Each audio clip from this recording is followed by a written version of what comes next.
Today, fed up with the Fed?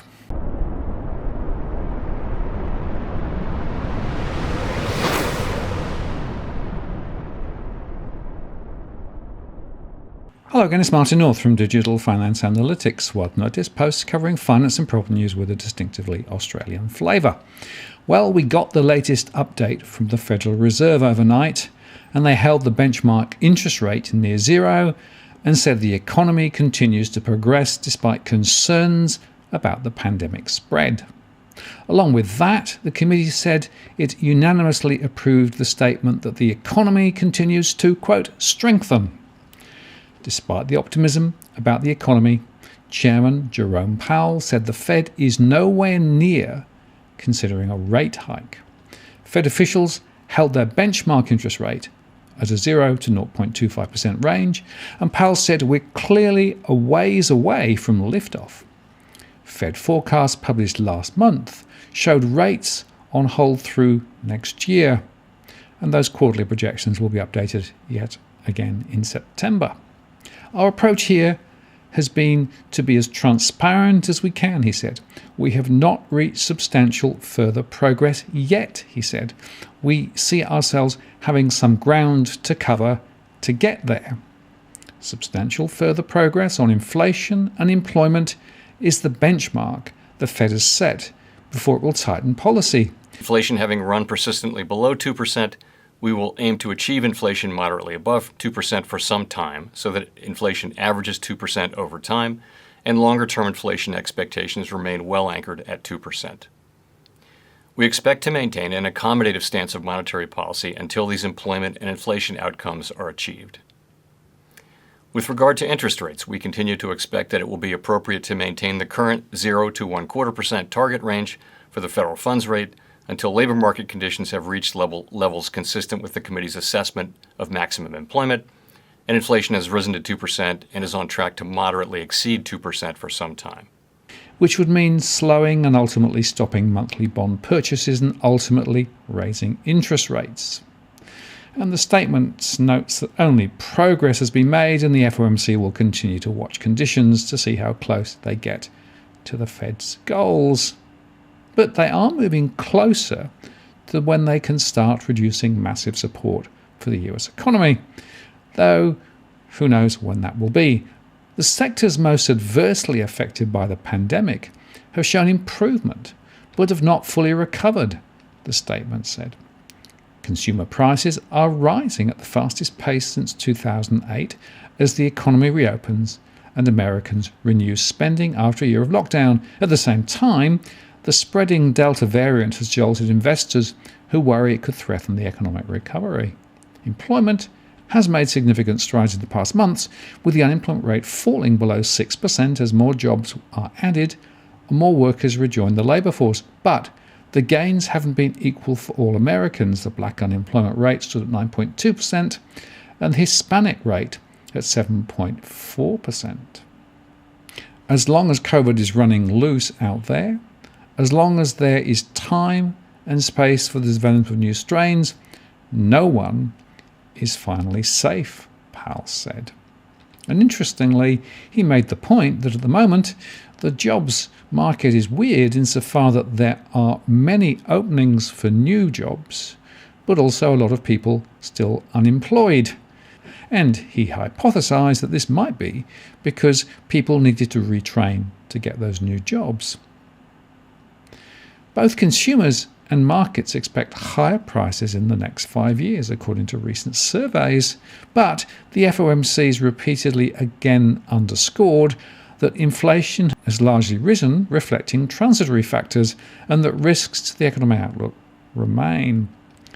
In fact, the Fed has faced growing inflation fears, with consumer prices running at their highest since just before the financial crisis in 2008. However, officials insist the current surge is temporary and will abate once chain bottlenecks ease, demand returns to normal levels, and certain items, particularly used car prices, also get back to baseline. And he made the point that there's a difference between one-off moves in prices, thanks perhaps to supply issues, take, for example, second-hand cars, and continuing momentum in terms of inflation.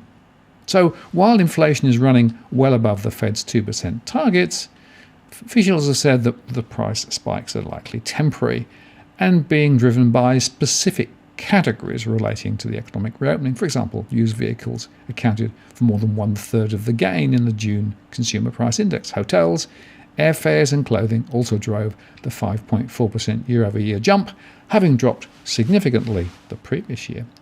We're not there yet.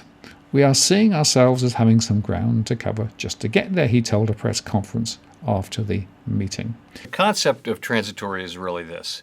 It is that the increases will happen.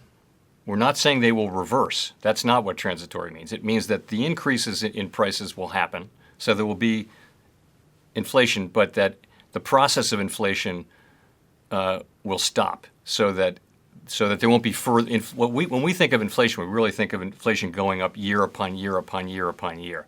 That's inflation. When you have inflation for 12 months or whatever it may be, I'm just taking an example and not making an estimate, then you have a price increase, but you don't have an inflation process. And so part of that just is that if it doesn't affect longer-term inflation expectations, then it's very likely not to affect the process of inflation going forward. So what I mean by transitory is just something that doesn't leave a permanent mark on the inflation process. Again, I don't mean that producers are going to take those price increases back. That's not the idea. It's just that they won't go on indefinitely.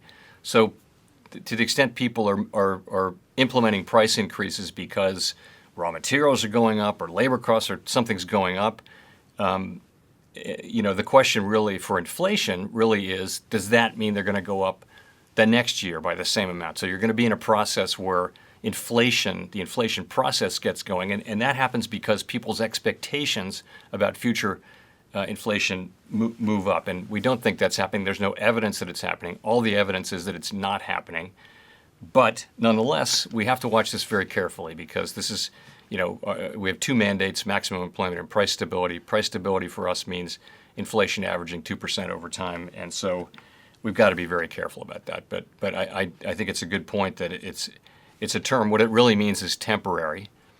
But then you got to understand that it doesn't mean that the increases will be taken back. Some of them will be, but that's not really what it means. Interest rates are still close to zero, and they maintain their asset purchases at $120 billion a month until, quote, substantial further progress was made on employment and inflation. The central bank is currently buying at $120 billion, with $80 billion going to Treasuries and another $40 billion on mortgage-backed securities. Critics say the Fed's mortgage purchases are helping stoke another housing bubble, with prices at record levels, even though sales have tailed off amid tightening supply, but he said that was not a major factor. Some Fed officials have said they will be willing to entertain cutting back on mortgages first, although Powell has said several times that the mortgage purchases are only having a minimal effect on housing, and he does not expect the Fed to begin reducing its mortgage purchases ahead of the Treasury tapering.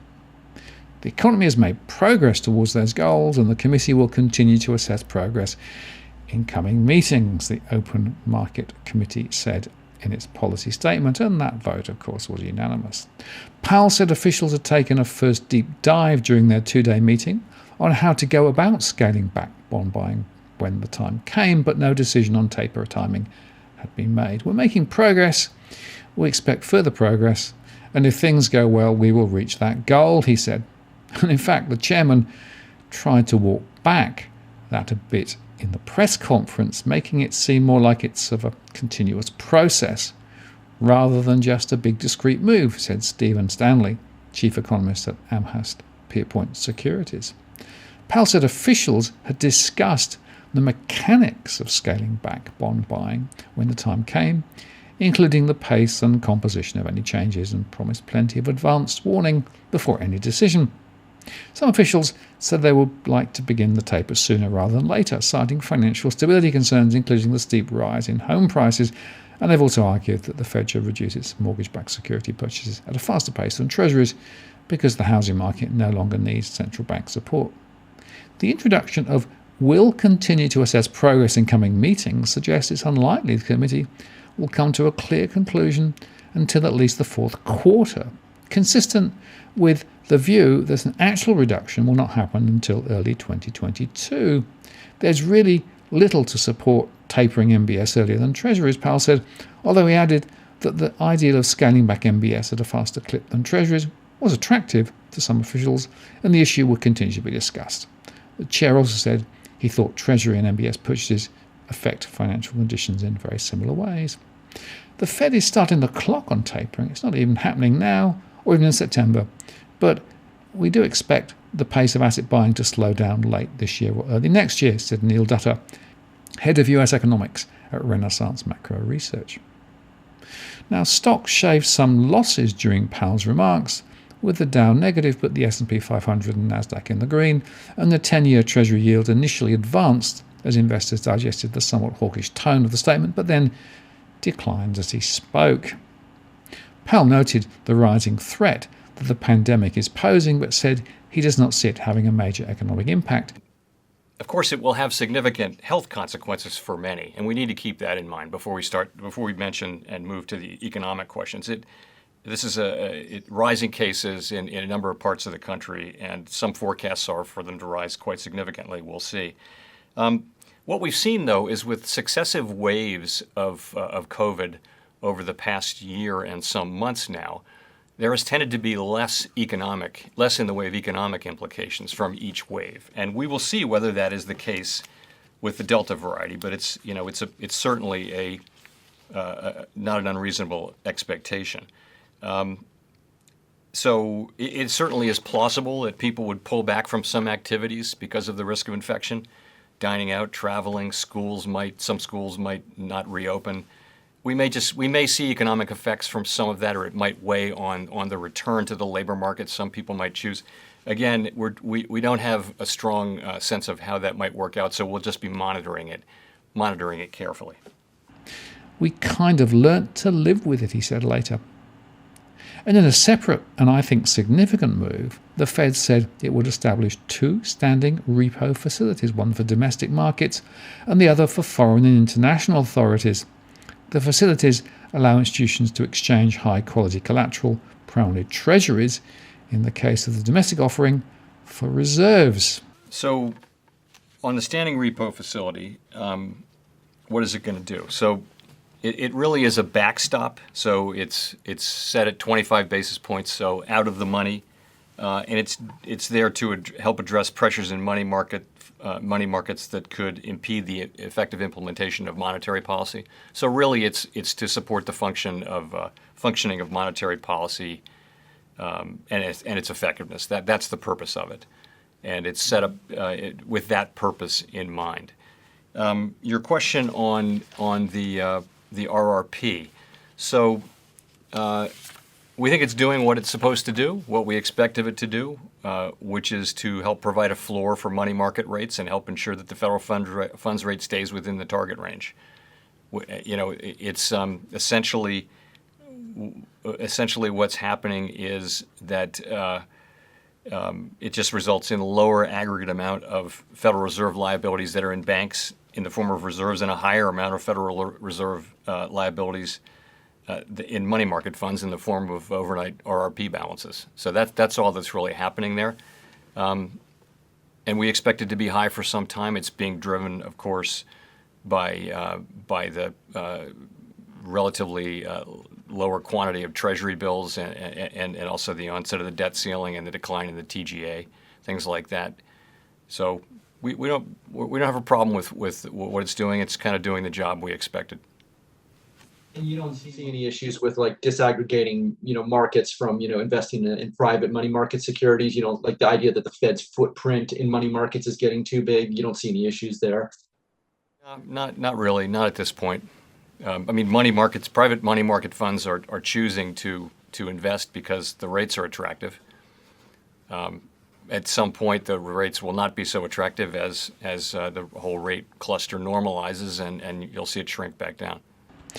Now that, of course, raises an interesting question and indeed extends once again the Fed's control of the money markets and provides further safe haven support for both local and international markets, that it's a sign to me that they've got considerable concerns below the waterline. And with the Fed likely on hold relative to interest rates at least until late 2022, investors had been looking for clues as to when the monthly bond purchases might start to be pulled back.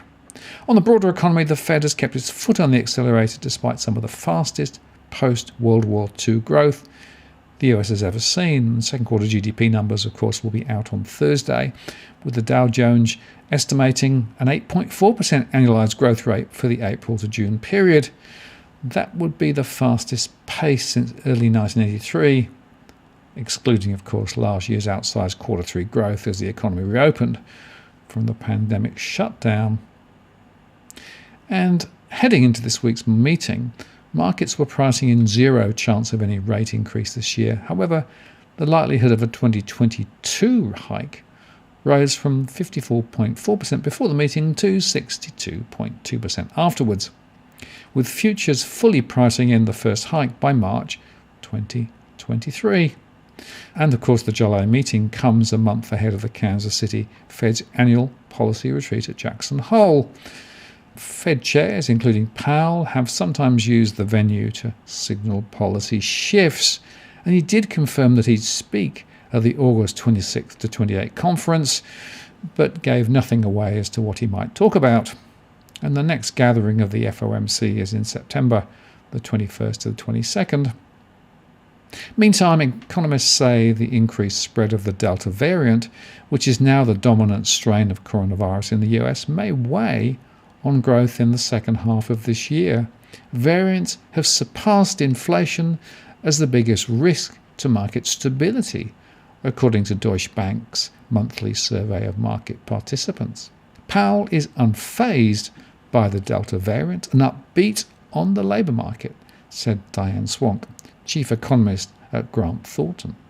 I was expecting a more cautious tone. We have become more resilient and learned to live with COVID. But that has been accompanied by unprecedented fiscal support.